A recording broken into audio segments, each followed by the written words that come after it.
రాష్ట్ర ఉన్నత విద్యా మండలి చైర్మన్ ప్రొఫెసర్ బాలకృష్ణారెడ్డి దోస్తు 2026-27 నోటిఫికేషన్ విడుదల చేశారు. నేటి నుంచే అధికారిక ప్రక్రియ ప్రారంభం కానుందని 3 దశల్లో రిజిస్ట్రేషన్కు అవకాశం కల్పించనున్నట్లు తెలిపారు. ఫేజ్ 1 రిజిస్ట్రేషన్ ఏప్రిల్ 15 నుంచి మే 7వ తేదీ వరకు, వెబ్ ఆప్షన్స్ ఎంటర్ చేసేందుకు ఏప్రిల్ 30 నుంచి మే 8వ తేదీ వరకు గడువును ఉన్నట్లు ప్రకటించారు. ఫేజ్ 1 సీట్ల కేటాయింపు మే 14న జరుగుతుందని, సెలెక్ట్ అయిన విద్యార్థులు మే 15 నుంచి 23 వరకు ఆన్లైన్ సెల్ఫ్ రిపోర్టింగ్ చేయాల్సి ఉంటుందని తెలిపారు.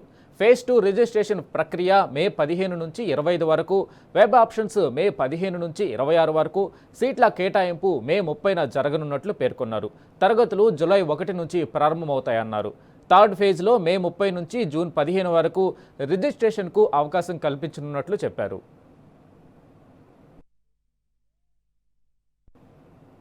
డిగ్రీ దండగ కాదు పండుగ అని అన్నారు ఉన్నత విద్యామండలి చైర్మన్ ప్రొఫెసర్ బాలకృష్ణారెడ్డి. డిగ్రీని ఇంకా బలోపేతం చేసేందుకు చర్యలు తీసుకుంటున్నామని తెలిపారు. ఉపాధి ఎక్కువగా ఉండే కొత్త కోర్సులు, ఇన్నోవేషన్ కోర్సులు ప్రవేశపెట్టనున్నట్లు పేర్కొన్నారు.